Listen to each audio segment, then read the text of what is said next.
Okay, being 4 o'clock, we'll call the Marathon County Board of Executive Committee to order, please. We will start with public comment. Is there anyone wishing to address the Executive Committee? No one had approached me, and I don't believe anybody approached Tasha. Thank you. And so we will move on to item number 3. Approval of the August 12th, 2021 Executive Committee meeting minutes, and they were in your packet. What is your pleasure? Motion by Supervisor Butke and second by Supervisor Langenhahn. Is there any discussion on the meeting minutes? Seeing none, all those in favor of the motion? There was a question? All those in favor of the motion to approve the August 12th, 2021 Executive Committee meeting minutes signify by saying aye. Aye. Aye. Opposed, no. Motion carries. Thank you. And we will move on. Policy issue 4, discussion and possible action. Discussion options for filling vacancy, District 15 vacancy. And I wanted the committee to weigh in on this a little bit. It's kind of a unique situation that we have. Supervisor Pfeffrick resigned and now has reached out again to me today and has made it clear that his resignation was part of a requirement to apply for a position of employment, and did not, and he is moving forward, but wants to now get back on the board because he did not receive that employment. And so that's an option. But if we go that option, we would open it up to anybody, and we do interviews for, and then the the chair and the vice chair, as spelled out in our board rules, would bring a recommendation to the board for its consideration. The other option is that we have because this district is significant, as this committee knows, this district is going to change significantly in boundaries. And so we don't know who, what district this individual, the former Supervisor Pfeffrick, would be in. We could wait until district has been drawn and papers taken out. And then if there's only one person that is applied for that position or submitted nomination papers for that district, and this has historically happened in the past, they waited till January when the papers were submitted, and if there was only one person submitting nomination papers, that person would be appointed early to the district or to the supervisory district. But that would be very challenging this time because they would have to be in the existing District 15, and they would have to be in the future District 15 in order to actually, appoint them early. So I provide you all that background and throw it out for discussion from the Executive Committee as to a recommendation as to what you want to see happen. Supervisor Robinson. Given the timing, the problem with waiting for the nomination papers is that, in essence, the budget is a critical document driving us, and that would basically result in that district not having representation for over 50% of the time, the remainder of that term. Is there any legal impediment for us to appoint Supervisor Pfeffrick to his seat?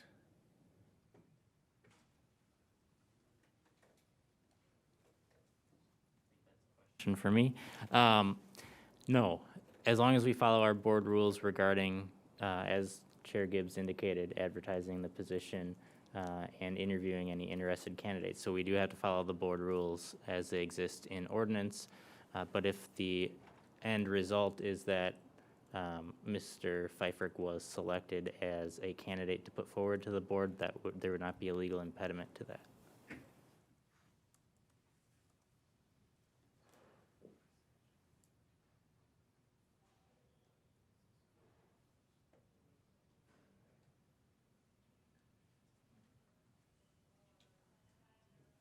As Administrator Leonard just raised as well, this is a board rule, it's not a statutory rule.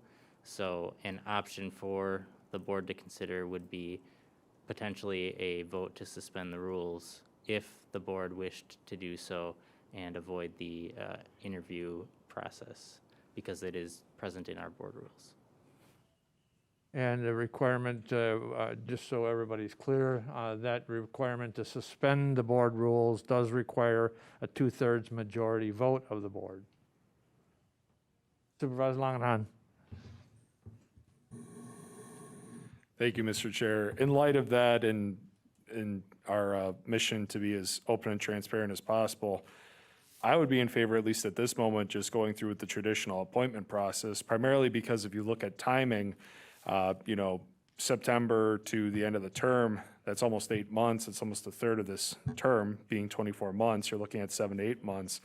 I would say go through the traditional appointment process, which Mr. Pfeiffer could be able to apply into, and be done with that and do it the same way as we have for the other positions.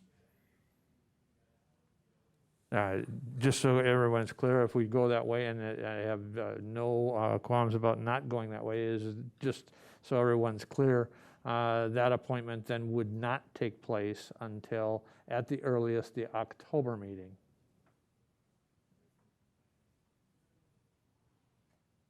Other discussion, other questions, other concerns, other possibilities? Anybody? Supervisor Mask? Supervisor Mask, go ahead. I think that's only fair because if I or anyone else resigned and then wanted to come back, you could open up a whole can of worms. I think you need to follow process here. Okay, other thoughts? Vice Chair McEwen. Thank you, Mr. Chair. I agree with going through the normal process.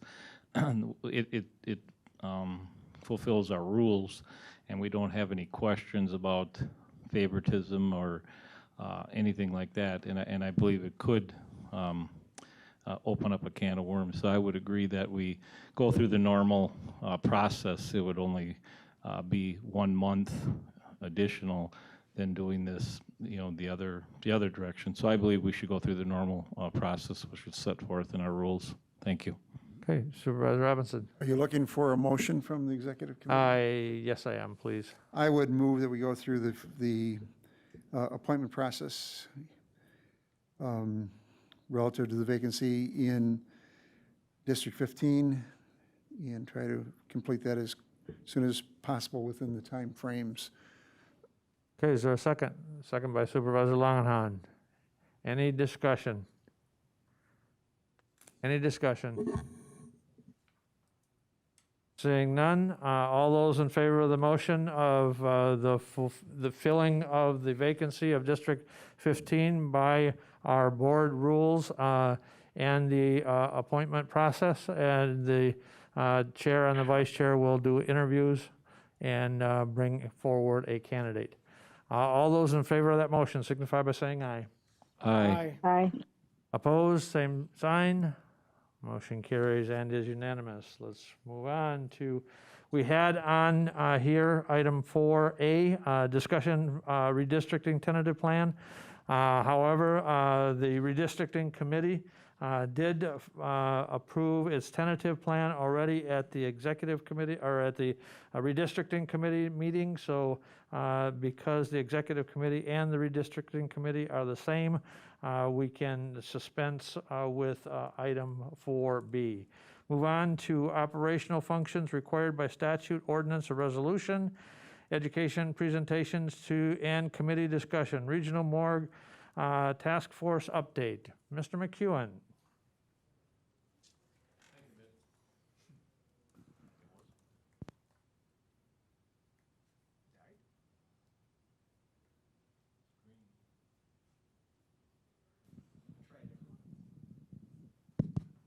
now it's working. Just was delayed. Thank you, Mr. Chair. Quick update, well, not a quick update, but an update on the Marathon County Regional Morgue Task Force. The task force was established in August of 2017 to study the needs and make recommendations about development of a regional morgue to serve the needs of Marathon County and other counties in northern Wisconsin. The current membership of the task force is retired Captain Greg Bean from the Marathon County Sheriff's Department, Sheriff Mark Weston from Langlade County, Scott Rifleman, medical examiner from Portage County, Dr. Michael Clark, Ascension Hospital, Phil Rettmeister, Marathon County Emergency Management Director, Greg Zarumsky, Funeral Director at Kramer's Funeral Home, Dr. Lisa Grill from Medical College of Wisconsin, and Vicki Rash of Marathon County McDevco, and myself. The Marathon County and other northern counties have been provided services by morgues in Fond du Lac, Milwaukee, and Dane County for autopsies conducted by a forensic pathologist. Travel time and service availability has become an issue. In addition to autopsy, facilities are needed for storage of human descendants. Other needs for storage of human descendants, awaiting identification, autopsies, and disposals by burial or cremation. During the peak of COVID, we were able to install a cooler at the medical examiner's office, and it is capable of holding 9 deceased. Due to some changes at Milwaukee County and Dane County, there are no longer options to provide a forensic autopsy leaving us to rely on Fond du Lac and UW-Madison. Marathon County performs approximately 70 autopsies each year. Currently, we are at 54 autopsies for this year. We have retained the services of Wifley to assist with developing a business plan. Their involvement with the Forensic Science Center entailed interviews with existing morgues and pathologists and gathering available information on operations and staffing needs. Development of a county survey to identify counties that would be interested in utilizing our morgue and an estimated caseload. Development of a hospital partnership discussion, development of statements of cash flow, financial projections, identify revenues and expenses for operations, and the ability to perform operations to cover the debt service payment. The survey of 37 counties and 6 counties in the Upper Peninsula of Michigan were conducted. 21 of the counties were interested, 5 maybes, and 4 not interested. In the Upper UP, 6 were interested. This was conducted in 2019. Of those counties interested, they received an estimate of autopsies they have conducted in the past. In 2020, the North Central Wisconsin Healthcare Emergency Readiness Coalition Grant Fund voted to allocate $59,484, which was needed to pay for Wifley's services and a new cooler at our current medical examiner's office. During this process, it became very clear to the task force that forming partnerships with other counties would be very difficult to manage budgets and operations with so many different boards, county boards involved. But we would be interested in offering autopsy services to all the interested counties that were surveyed. We then focused on forming a partnership with local medical organizations. Discussions took place with Aspirus, Ascension, Medical College of Wisconsin, Marshfield Clinic, Versity, Tissue Procurement Services, American Tissue Service Foundation, and Portage County. We have now been in contact with Summerfield, an engineering firm in Green Bay, which designed Brown County's morgue, which had just recently opened. They established a space needs at approximately 14,000 square feet, and at that time, $350 per square foot. The high-end cost, which covers all design fees, construction equipment, and furnishing, is approximately $6.8 million, which is the high end. For the last year and a half, we have been working with Aspirus and Marshfield Clinic to achieve an understanding of what a partnership would entail with them. We have also toured some properties that Aspirus and Marshfield Clinic offered for possible locations for our morgue. Unfortunately, neither of these locations were suitable for our project. After consulting with our facilities director and Summerfield, we felt construction would be best, new construction would be best way to move forward rather than trying to retrofit an existing building. We then started looking at properties that Marathon County already owned. However, at this time, we were only able to identify one option, and that would be on West Street. Now, within the last 3 weeks, Aspirus and Marshfield Clinic have contacted us about some new properties which we are presently exploring. At our last task force meeting on August 16th, the task force made a decision that we should move forward with the option of new construction and that we needed to finalize a location. Hopefully sometime in the near future, we will be able to select a location and have a confirmed agreement with a medical organization in our area. This will impact the resources needed for Marathon County. Last, we have been in contact with state and federal representatives to see if there were any state or federal grants or funding that could be used for this project. We are working on scheduling a meeting with Representative Schneider and Senator Petrusky sometime in October. At this point, it's very critical for the task force to be able to establish a workable partnership with one or both of our medical organizations in our community. And that's a 30,000 level review of what we've been doing for the past 4 years. Are there any questions? Questions for Vice Chair McEwen? We also have with us Jessica, our medical examiner. So Supervisor Robinson, go ahead. Craig, did I hear that Brown County has opened up a forensic morgue? And Yeah, what yes. would that do to the survey results?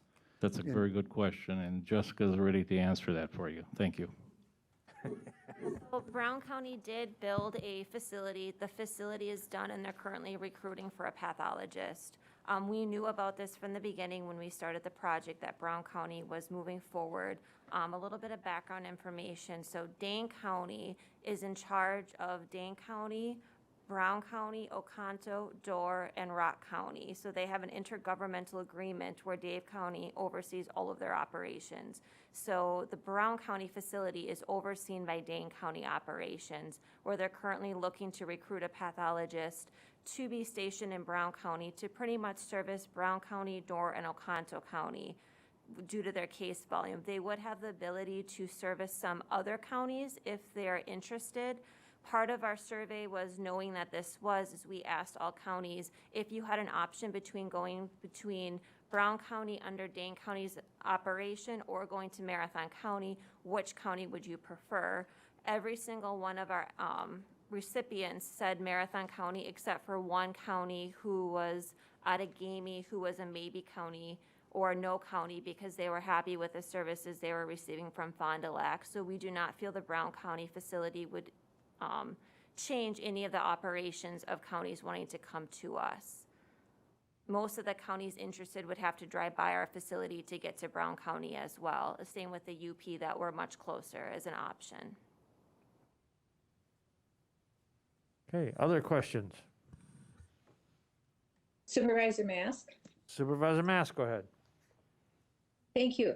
I've attended quite a few of these task force meetings and have been very impressed with the research that has been done over the years. And the needs that are really required in a situation like this.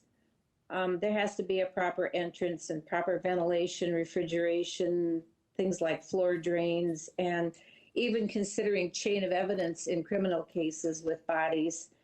I think having our own facility is really important, and I fully support having our own facility, and I do believe that it will only become a better service to the area, to the UP, to the other counties that need the service.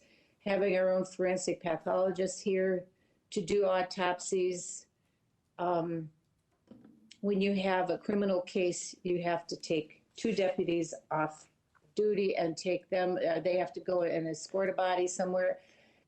Right now, our autopsies they should be done in a certain amount of time, and some of them can't be, and the delay is not good in reference to decomposition or even for religious beliefs and how soon a burial has to take place.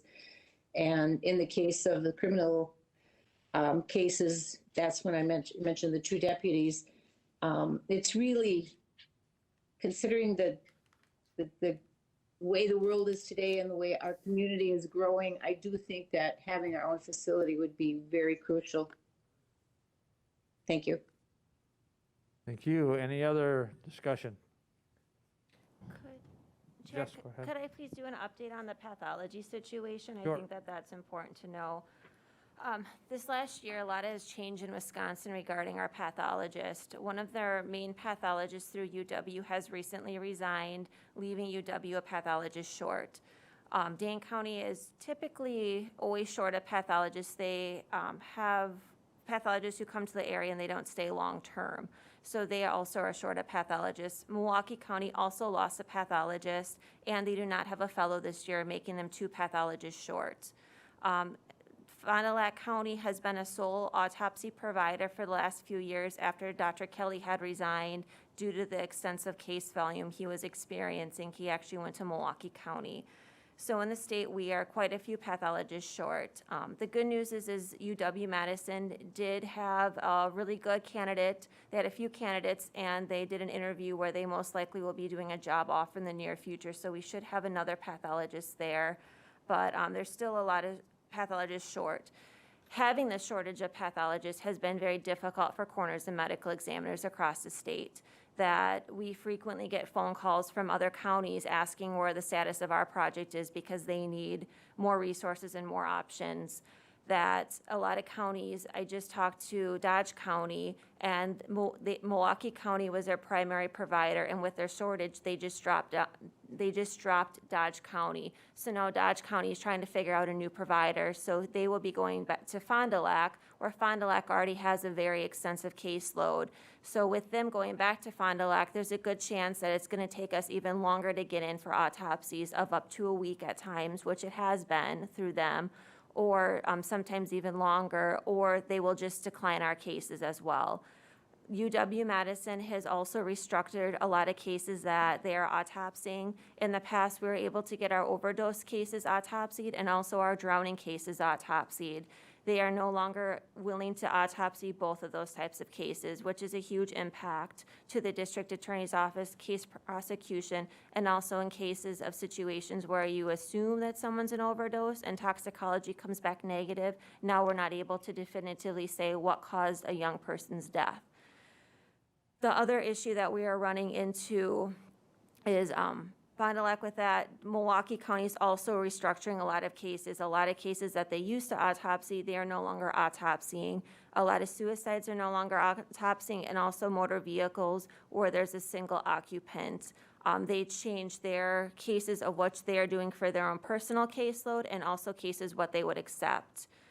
I just had a phone call today from the he's a coroner from Shawano County, and he was asking where we are in our situation. Last Friday, he had a case of a 33-year-old male who died, most likely a drug overdose. He called every single autopsy provider in Wisconsin and was rejected by every single one of them. Fond du Lac, the soonest they could get him in was on the 14th of this month because the doctor is on vacation, and he's already booked out that Monday, so it's the Tuesday following.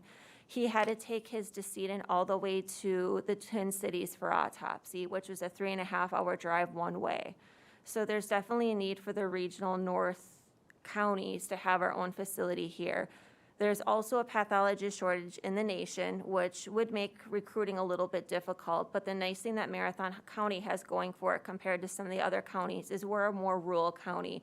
Most of the other offices that have pathologists are 500,000 plus counties, which if you have a pathologist who likes the more rural area, that might make us a little bit more ideal. Plus, we have excellent working relationships with law enforcement, our district attorney's office, administration, all around, so that also makes us very ideal. Plus, we have a good reputation in the state where a lot of counties come to us for questions or services, and we're always known as one of the good counties to work with, so that reputation would help as well for recruitment. One other thing is that the District Attorneys Association in the state is concerned about the pathologist shortage and how this is going to impact criminal investigations moving forward, that they actually developed a task force, and part of the task force are having 3 corners of medical examiners on that to help with that side of things. They had selected me from Marathon County to represent that, and we'll be having our first meeting in the end of September. So it's nice that we're having more support from throughout the state, knowing that this is a critical issue that needs to be addressed. That's all. Thank you. Thanks, Justin. That brings up the next question. You know, I mean, obviously with the number of shortage of pathologists around, it's going to be critical if we, go through the steps of building a $6+ million facility.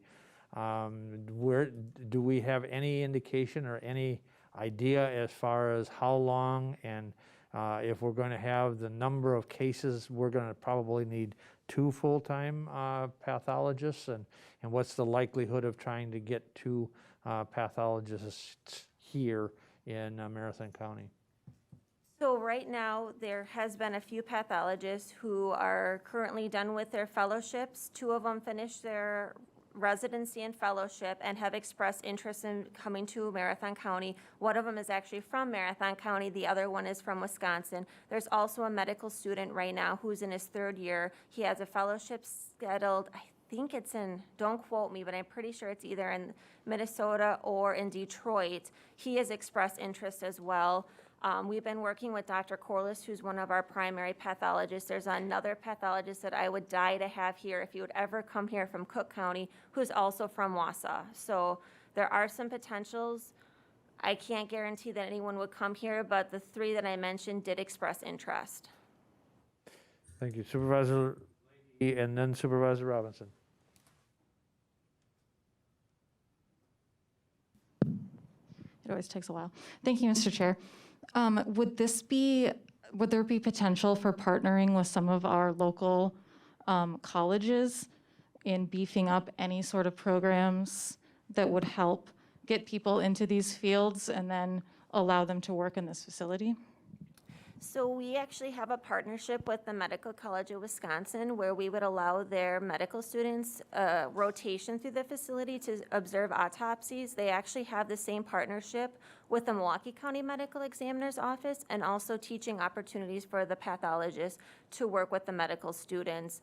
In the future, we would be happy to partner with a hospital if they would ever want to offer a pathology residency program. However, those programs are a lot focused on the clinical pathology side of things along with some forensics. So we would need to have that good partnership with the hospital, and they would want to have a resident as well. But that's something that we wanted to explore and look into more with the Medical College of Wisconsin and either Aspirus or Marshall Clinic if that's something that they would want to move forward with.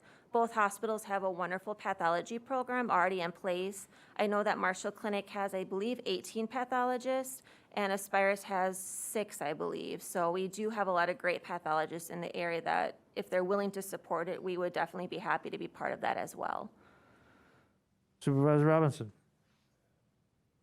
Thank you, Chair Gibbs. I would just like to follow up on your questions and request that the morgue task force specifically address the issue of recruitment and develop a plan and recommendations in the costing out of what the pathologist cost will be, because if we we build it, the bodies may come, but if the bodies come and there's no pathologist, we haven't solved anything. So I think it's a critical part of our design on that. So I would specifically request that you address the recruitment, retention, and what those costs will be when we go in, because if they're our employee and the bodies don't come, we will be absorbing those costs. Okay, other questions? I going to respond to Supervisor Robinson. Vice Chair McKeon. Thank you. During the Whiffley survey, they did actually get estimates of what pathologists in the nation are getting. I don't know if you have those, Jessica.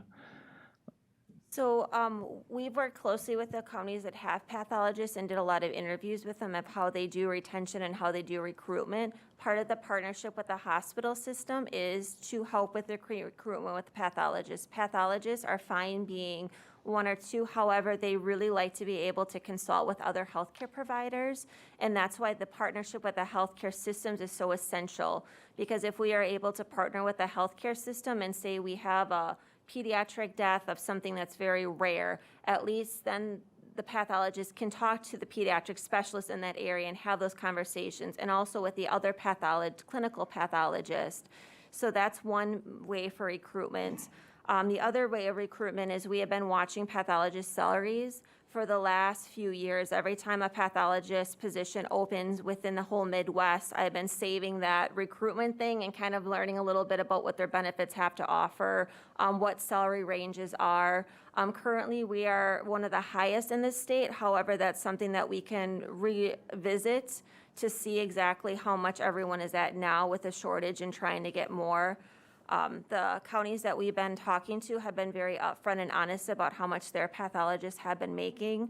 And the other big thing would be is working with county board to try to make the position as appealing as possible. If you have a pathologist that, say, has 20 years of experience that wants to move here, it might be more beneficial to have their vacation or other benefits reflect their experience instead of starting at the bottom. So working with county board to try to make sure that the position can be as appealing as possible would be helpful as well. Okay, other discussion? Not? Thank you. Thank you, Vice Chair McEwen, and thank you, Jessica. Thank you. Moving on to next item, strategic plan update. Vice Chair McEwen. Thank you, Mr. Chair. Just wanted to give a quick update on what's been going on with the strategic plan. We are entering the end of the fourth year of our strategic plan, which is a 5-year plan. What has been occurring at the last meeting I had with the standing committees, each of the committees reviewed the objectives that they were designated as lead committees. Then they reported on accomplishments relating to implementation of the strategic plan in 2020, what they've done, what they have accomplished thus far in 2021, and identified future plans to continue meeting their objectives. What I intended or would like to do next is meet with each of the committee chairs and review the strategies and the outcomes measures and try to update some of those, because some of those outcomes are past as far as the dates on them, and some of the rest of them are due in December of 2022. What I want to do when I meet with the chairs is try to update, like I said, the outcomes, because some of those might have to be changed because they've been met already, and the strategies that each committee's been using. After the last discussion I had with all the committees, there's been significant progress with the strategic plan, and I want to thank all the committees for their hard work and dedication to helping make the strategic plan successful so that Marathon County is the healthiest, safest, and most prosperous county in the state, and that will encourage pathologists to come here also. Are there any questions? Questions by the committee?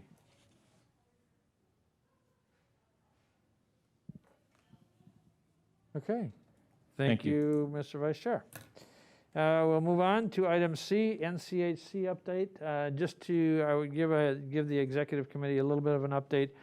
There's several things. I mean, the warm water therapy pool obviously is open and operational. The next phase was the youth hospital, youth inpatient hospital. That is up operational and licensed. We now have completed the Mount View Tower completion renovation, or actually complete new build.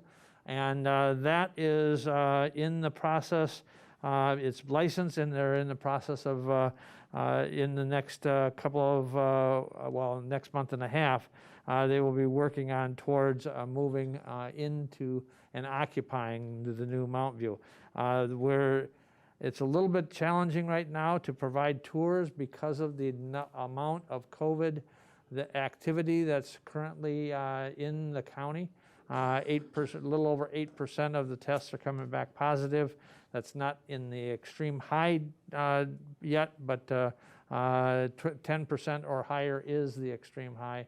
And so visitation has been limited in some of that, but we're also hoping to have a groundbreaking for the warm water therapy, not groundbreaking, a ribbon cutting ceremony for the warm water therapy pool, and also possibly a ribbon cutting for Mount View. The other thing is that the NCHC board has appointed the CFO, Jill Meske, as the interim CFO. And the executive committee and the board is looking into and reviewing the process that we're going to utilize as far as the recruitment for the next director and or CFO or CEO at NCHC. So, the remodeling right now of the adult inpatient hospital is going on. And so I think we have that to complete, and then we also have some major decisions that this board is going to have to make. They're looking at some recommendations for the remodel of the old Mount View and how many beds do we remodel for. The current occupancy is fairly significantly below the 180 beds that the task force that did do the work on the Mount View suggestion remodel. The Nursing Home Operations Committee, along with the NCHC board, will be having discussions with Health and Human Services and bringing forward a potential recommendation as far as what's the right sizing for that nursing home, given the circumstances that we're currently in and where the industry has gone. The industry has kind of been accelerated because of COVID, and the number of people in nursing homes has declined significantly. So that's about all I had. Any questions? Okay. Down to item D, bug tussle, broadband, expansion update. We have the chair of the task force, and we also have Mr. Schneider from Bug Tussle here with us. So, Mr. Chairman of the task force, Mr. Robinson, please.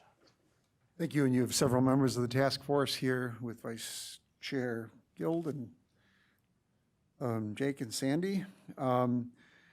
We have been, as you know, working with Bug Tussle on a number of ventures in the past. We have submitted or supported their application last fall, winter for a PSC grant partnering with Northwood Connects that was not funded. We are currently working with them with the Public Service Commission grant application for a proposal that's considering using the ARPA dollars. And in addition to that, Bug Tussle has approached us about trying to go it alone with or without the PSC grant. And Steve Schneider is here to talk about it. After his comments, I'll have a few concluding comments relative to where we are with the county.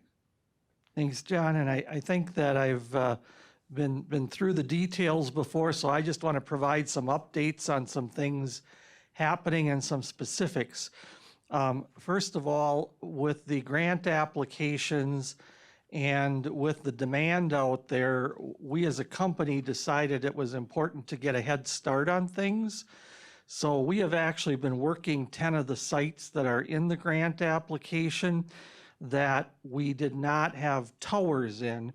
So we have 10 sites that are in progress.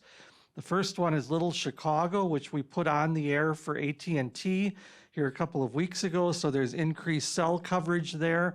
We installed the equipment for broadband, but will not turn it up until we hear the grant things, because we can't have it built before they give us the grant or it's not eligible. We have 2 others where we've already stacked the towers and we're installing AT&T equipment at Leather Camp and at Bevent. So sometime before the end of September, there will be a total of 3 AT&T sites on. All of those will have broadband installed, awaiting the results of the grant application. We have another 5 sites that we have signed leases on, and we have started the regulatory process. The regulatory process normally takes at least 105 days.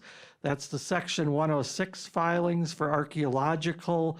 It's the NEPA studies for environmental impact, glassy lizard studies, long-eared bat studies. There's a number of other habitat studies that we do to make sure we're not impacting any of the wildlife.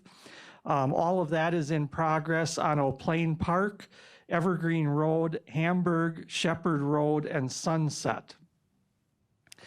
There's another 2 sites that we have willing landowners, but we have not yet negotiated and executed a lease option, and those are Knowlton and Rainbow Drive.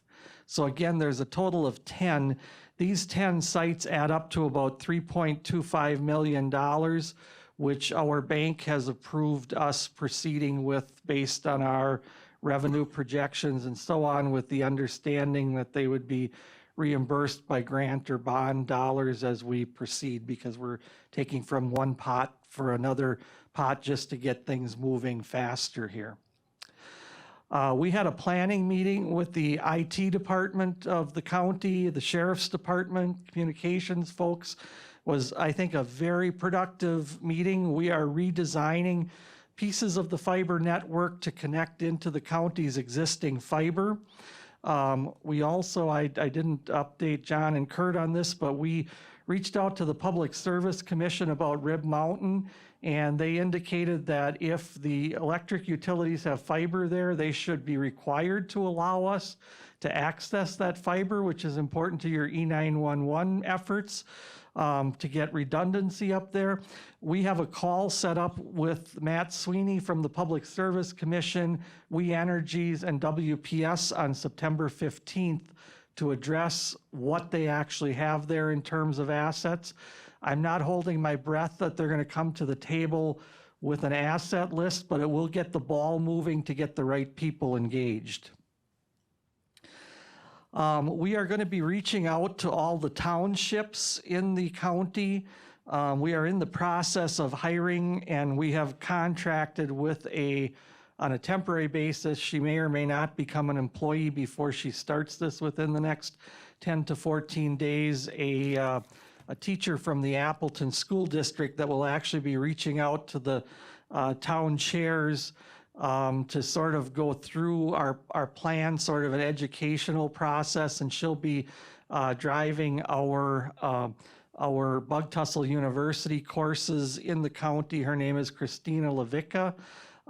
So Christina will be reaching out, sort of a fun thing today, just by happenstance. The town of Emmett had some needs, and I had a chance to drive out to Halder this afternoon and look at some areas that had absolutely no broadband, that are not considered in RDOF or anything else. They're considered already served by Mosinee Telephone Company, which is not accurate. So we added that in, and the existing fiber route actually goes right through Halder. So it was a pretty easy discussion because it's already there, planned to be there. We are working with one of the RDOF providers, and I briefed John and Kurt confidentially. I can't in a public forum indicate details, but one of the RDOF providers, we likely will be doing the build in Marathon County. We are proposing to build roughly 20,000 locations in 10 counties. 3/4 of those are in Fond du Lac, Marathon, and Jackson, with roughly exactly 4,252 locations in Marathon County, primarily on the west and northern sides of the county. And one of my previous handouts had an area in blue on an RDOF map, and if you refer to that map, those are the areas we would be talking about accelerating, which are pretty significant, which also then gives us the ability to reach into some other areas once we're already there.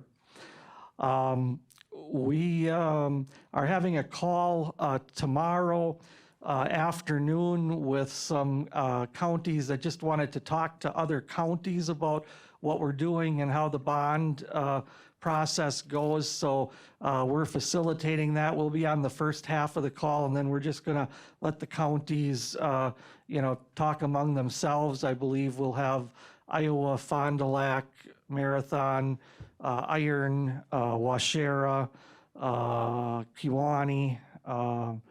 I might be missing a few, but some that we've worked with in the past, some that are upcoming, et cetera.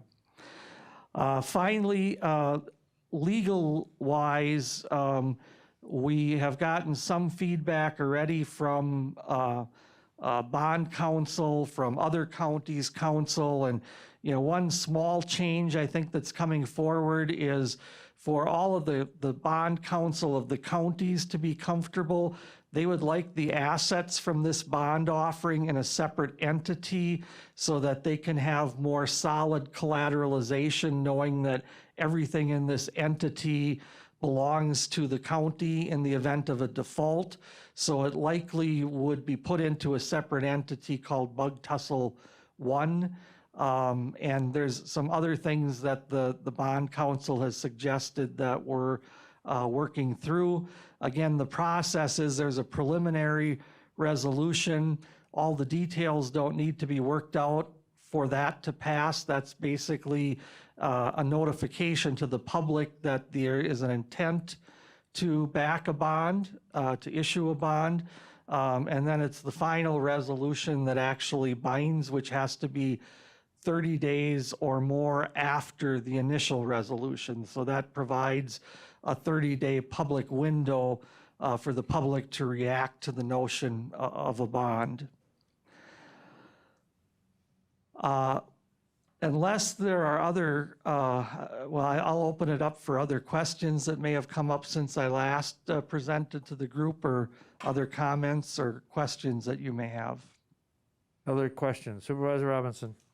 Just to follow up, and thank you, Steve, for that interest. This, I think he's covered in the past the fact that they're giving us 24 dark fibers in their system. Also the ability to locate on some of their towers. They're looking at ways to partner.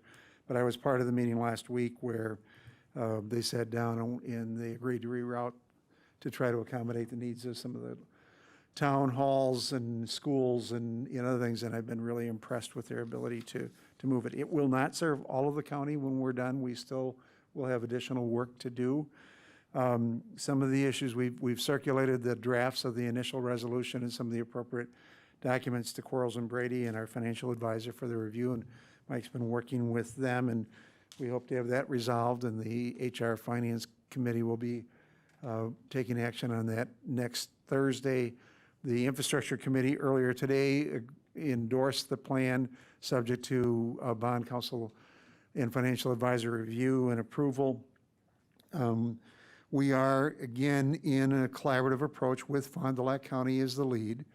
And they would be borrowing up to $25 million for broadband expansion in Marathon County. That would be guaranteed, the terms are yet to be defined. There will be an intergovernmental agreement with the parties that we will define that we're continuing to work on. They pay us 40 basis points for any outstanding balance, so I think that nets to 1.55 million over the life of the project.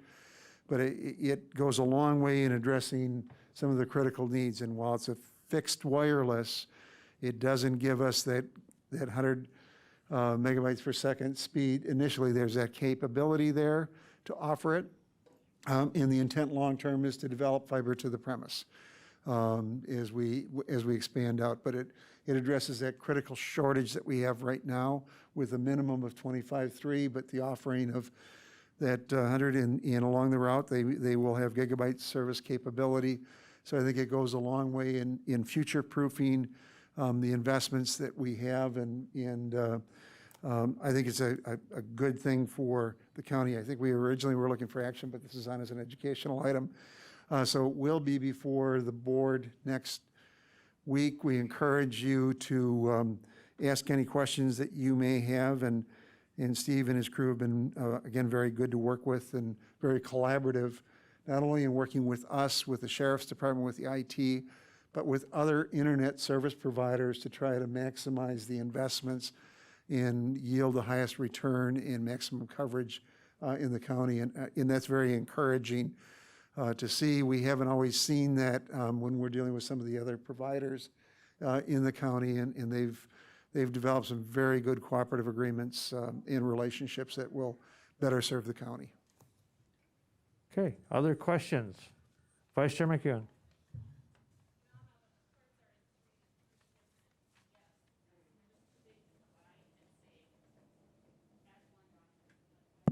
Thank you, Mr. Chair. John, do you happen to know, a year and a half ago, we had that meeting with residents on the west end and east end with infrastructure and public safety. Would any of those 10 towers that are going to be going up with AT&T services, would that benefit any of those people that had issues with no cell phone or internet options? Well, in March of last year, 2 years, well, 2020, we had a joint meeting with public safety and infrastructure to hear the concerns about people in the northern tier of counties with concerns that their copper cabling was deteriorating to the point where they didn't have reliable services, and they weren't expanding. Frontier was not expanding services. Several things have happened. Frontier has made an investment in technical support. We're not hearing as many complaints, but the beauty of this proposal is not only the fact that we get fixed wireless, but in the construction of those towers, there's an expanded cell phone capability, and we rely on cell phones not only for communication with the phone service, but also for data. And so we're getting a double benefit where we will be serving. The Little Chicago address is part of that. The Hamburg Road address is part of that. There are a number of the towers that should address a significant portion of that underserved area. It doesn't, again, get to all areas, but it covers the vast majority of them. West of Athens is also covered. McMillan down in the southwest corner is covered. And then between Bevent and up to Sunset or Sunrise, something, that whole corridor along the east is covered as well. So part of what we're doing with this is we're looking at FirstNet with AT&T, and there's some that AT&T has said this is overkill, it's good enough. And we've said it's not good enough. So what we're going to do is we want to integrate it into your network. We're not going to charge you anything for 2 years. And then after that, it'll be, if we've proven to you that there's significant traffic there. So that's pending with AT&T right now, but I've already gotten the go-ahead from a couple levels above where I'm at. AT&T can be a strange organization to deal with. Sometimes you get somebody up here, but it's still got to run through some channels underneath to make it happen. So we're making very good progress on that. So I would say from a cellular perspective, we are going to, if you have 2/3 of the county covered today, the other third will be 95% covered, is how I would describe it. Thank you. Yeah, 'cause it was a public safety issue back then, and like I said, it sounds like this will address many of those problems. Thank you. Other questions by this committee? Again, I want to thank Steve, and I thank the task force for their diligent work. And Steve and his company has been great to work with. They've been very cooperative. I want to thank him for all his efforts. We are starting, I believe, to see some impacts in actually increasing broadband in this county that we've worked on for many a year and received very little progress. But I want to thank Steve for all his efforts and the task force for all their efforts too. Anything else? Okay, I do have one announcement. Chairman. Go ahead. Gives the other thing is, we've gotten calls from some of our competitors, how they're speeding up their deployment, and they want to let us know that. So that's an anticipated benefit as well, that once we're there, other providers speed things up, so. Absolutely, and we've also seen that there's been a little bit more urgency on their part to actually come to the table and participate in actually expanding services. So thank you for all of your efforts, and maybe thank you for the pressure that's being applied. Anything else? Okay, I do have one announcement. If you haven't seen, former board member Mr. Miller had passed away on Sunday. Funeral is September 14th at noon at Helke Funeral Home in Wausau here. So just to let everyone know. Anything else? Next meeting is scheduled for Thursday, October 14th at 4 o'clock. Committee members are asked to provide any agenda items they want to see on the agenda. With that, we are down to item number 8. Motion by Vice Chair McEwen and second by Supervisor Langenhan to adjourn. Is there any discussion? Seeing none, all those in favor of adjournment signify by saying aye. Aye. Aye. Opposed? Motion carried. We stand adjourned. Thank you, ladies and gentlemen.